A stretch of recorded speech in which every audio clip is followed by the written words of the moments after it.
Welcome to the Writer Reads Short Stories. This is Calliope's Challenge, Part 7. Then I'd better not injure myself, Peony retorted. How are we doing for time? They will be at the breach in 43 minutes. It will take the nanites 30 minutes to complete their reprogramming and the gel 15 minutes, Peony finished for her. 5 to start flowing and then 10 to reach the breach. She paused, realizing she didn't know how long it would take the gel to move from the tanks to the damaged section. 7 to the breach, the Calliope supplied. 3 to the bulkhead. But neither will be sealed by the time they reach you. It will not be my fault if they decide to attempt to pass through the gel as it seals the breach, the Calliope replied grimly, and Peony caught echoes of Australia in the ship's tones. It begins, she thought, and wondered what the outcome would be. A morally grey AI in a ship's skin. It wasn't something she wanted to contemplate, and she wondered if Odyssey would be able to present a solution that would be acceptable to the ship. And to her, because a reboot wasn't it. Australia, she thought, what have you done? If the agent caught that thought, she didn't answer, and Peony focused on racing toward the next corner as fast as she could. Tell me I'm close, she ordered the Calliope as she scrambled for traction. It won't matter how close you are if you drop those canisters, the ship huffed. Just tell me, Peony snarled. One more left, then the panel directly ahead, the Calliope replied. It will be open, lit, and waiting. Understood, Peony replied, and focused on running. She took the next turn too fast and stumbled. Careful, the Calliope warned. Peony didn't dignify that with an answer, focusing instead on retaining her footing and getting back up to speed. Careful! The Calliope snapped again as she neared the panel. Stop your freaking! Peony rapped back, setting her feet and sliding the last few meters to come to a halt in front of the panel. It popped open as she arrived, the Calliope not saying a word as Peony inserted the first canister.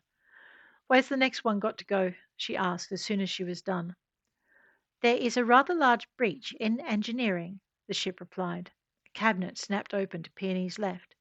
And you will need a new air tank before you start, the ship reminded her. You are running on fumes. I'm doing more than that, Peony thought, quietly surprised the ship hadn't noticed her holding her breath for the last corridor. She took a breath now, noticing the red light blinking on the tank as she slipped it from her shoulders. There is a HUD to your left, the Calliope informed her. I can communicate your path better that way.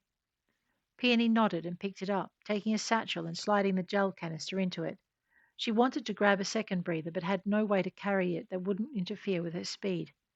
Hit me, she told the ship, rising from the crouch she'd taken to ransack the cabinet. If I do that, you will not be able to get where I need you to go. The Calliope sounded completely baffled.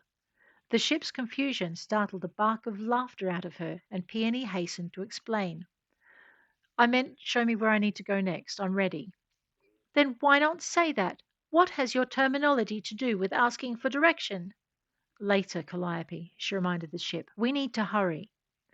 You need to hurry, the ship huffed. I am already where I need to be. And where are our intruders? Peony pressed. And how is Australia managing? Australia has summoned the help we need, and the caustic call is desperately trying to silence her beacon. Since the signal is coming from the drones I have launched, the caustic does not have a solid target. Our intruders are on the last section of hill and will reach the breach soon. You need to get to the tank before then. The floor lit briefly and Peony took off running. Even after the lights went out, she was following the map left in her HUD, her feet unerringly taking her in the direction she needed to go. The arrow that flared ahead of her was just in time for her to be able to alter her direction without slamming into the wall. The trip to engineering was a nightmare of twists and turns, and Peony knew her air tank was flashing red as she slammed the next canister home. Where to next? She panted. And are you secure? They did not make it through the breach, the Calliope answered, lighting up an emergency cabinet and popping the door.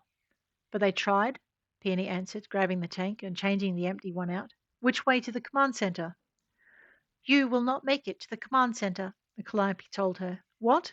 Peony shouted. Why? Because the caustic just popped a shuttle and that thing is boosting this way. The top decks will be in missile range before you can reach them. Peony took a swift breath, then tried to force her breathing to slow. What can I do? You can let me out of the pod, Australia suggested, since this is what I was trained to do, and you can take my place or fight alongside me.